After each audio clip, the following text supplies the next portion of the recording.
রমাদান মাসে সম রাখবে, 30টা সম রাখবে। সম মানে শুধু না খেয়ে থাকা নয়, পানি ছেড়ে দেওয়ার নাম নয়, আর স্ত্রী সহবাস ছেড়ে দেওয়ার নাম নয়।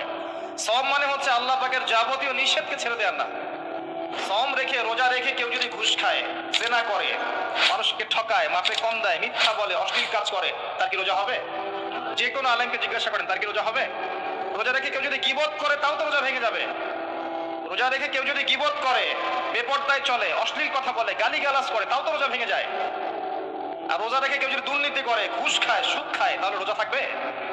রোজার মানে হচ্ছে তাকওয়া অবলম্বন করা, লাআল্লাকুম তাত্তাকুন, অর্থাৎ আল্লাহ পাকের আদেশ নিষেধগুলো মেনে চলা। খাবার যেমন ছেড়ে দিয়েছি, পানাহার ছেড়ে দিয়েছি, স্ত্রী সহবাস ছেড়ে দিয়েছি, হালাল ছিল তাও ছেড়ে দিয়েছি। এগুলো হালাল ছিল আমার উপরে, ছেড়ে দিয়েছি, তাহলে হারামগুলো ছাড়তে হবে না? হারামগুলো ছেড়ে দেওয়ার নাম হচ্ছে সওম। আমি অনেক লেকচারে বলেছি এই সিজনে, আপনাদেরকে আরেকবার রিপিট করছি, সওম রেখে 5 ওয়াক্ত নামাজ ছাড়বেন না। সওম রেখে তারাবির নামাজ জামাতে পড়ার চেষ্টা করবেন। রোজা রেখে বেশি বেশি দোয়া করবেন, বেশি বেশি জিকির করবেন, বেশি বেশি কোরআন তেলাওয়াত করবেন। রোজা রেখে মানুষের সাথে কম কথা বলবেন, আড্ডা পিটাবেন না, হোটেলে দোকানে এগুলো আড্ডা পিটাবেন না। বিনা প্রয়োজনে বাসার বাইরেই বের হবেন না। বেশি থেকে বেশি আপনি পড়ার টেবিলে বসে থাকবেন, জিকির করবেন, জায়নামাজে থাকবেন। বিশেষ প্রয়োজন হলে আপনি বাজারে আসবেন, বাজার শেষ দ্রুত বাসায় চলে যাবেন। রমজান মাসটাকে দুনিয়ার কাছ থেকে ফারেক হয়ে পরকালের দিকে ফোকাস করবেন। নিজের পাপগুলোর লিস্ট করে ফেলবেন, এগুলোর জন্য তওবা করবেন। যাকাত দিয়ে দিবেন রমজান মাসে, বেশি বেশি দান সাদাকা করবেন, বেশি বেশি মানুষকে ইফতার করাবেন রমজান মাসে। অসহায় এতিমদের খবর নেবেন, বিধবাদের খোঁজ নেবেন। রমজান মাসে যারা খেতে পারছে না, ওদের ঘরে ইফতারের প্যাকেজ পৌঁছে দিবেন। সামাজিক ভাবে হোক, সংগঠনের মাধ্যমে হোক, মসজিদের মাধ্যমে হোক, মাদ্রাসার মাধ্যমে হোক, মানুষের ঘরে ঘরে ইফতার পৌঁছে দিবেন। প্রয়োজনে ঈদের বাজার পৌঁছে দিবেন। আমি বলেছিলাম ঈদের বাজার এবং রমজানের বাজার আগেই করে রাখেন, রমজান মাসে বেশি বেশি বাইরে যাবেন না। রোজা রেখে বেশি খাবেন না ইফতারে, রোজা রেখে বেশি বেশি ইফতারে খাবেন না, সেহরিতে বেশি বেশি খাবেন না।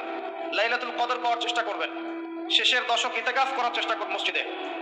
আর যদি এটা না করতে পারে, তাহলে শেষের দশকের বিজোড় রাতগুলো 21, 23, 25, 27, 29 আপনি বাসায় রাত জাগবেন, পরিবার বর্গকে জাগাবেন। এর মধ্যেই লাইলাতুল কদর আছে। এক রাত ইবাদত করলে আপনি 1000 মাসের নেকি পাবেন ইনশাআল্লাহ তাআলা।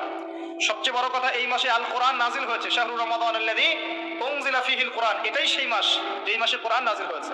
রমজান মাস এই কারণে মহিমান্বিত যে এই মাসে কোরআন নাজিল হয়েছে। ইন্না আনজালনাহু ফি লাইলাতুল কদর, এই মাসে কোরআন নাজিল হয়েছে। অতএব এই মাসকে কোরআনের সময় দিতে হবে, এই মাসকে কোরআনময় করে ফেলবেন।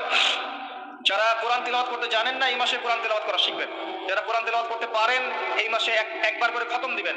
প্রতিদিন 1 পারা করে পড়বেন, 30 দিনে 30 পারা, 1 খতম।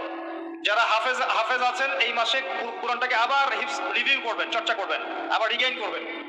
আবার যারা কোরআনের আরবি বোঝেন, ব্যাকরণ বোঝেন, তাফসীর জানেন, তাদের উচিত হবে এই মাসে পুরো কোরআনটাকে শুরু থেকে শেষ পর্যন্ত তাফসীরগুলো পড়ে ফেলা, অন্তত একবার পড়ে ফেলা। যারা আমরা কোরআন নিয়ে 2-4টা কথা বলতে পারি, উচিত হবে কোরআনের দার্স মানুষকে দেয়া। প্রত্যেক দিন আসর থেকে মাগরিব পর্যন্ত মসজিদে দার্স হবে, মসজিদে সবাই একসাথে ইফতার করবেন। এরকম ট্রেডিশন, আপনার সংস্কৃতি চালু করে ফেলেন। রমজান মাসে কোরআনকে সময় দেন, কোরআনের দাওয়াত মানুষের কাছে পৌঁছান, শেখান। ওই হাদিসের উপর আমল হবে, খায়রুকুম মান তাআল্লামাল কোরআন ওয়া আল্লামাহু, তোমাদের মধ্যে সবচেয়ে শ্রেষ্ঠ ব্যক্তি তারাই যারা কোরআন নিজে শেখে অপরকে শেখায়। রমাদান মাসে এগুলো করতে হয়।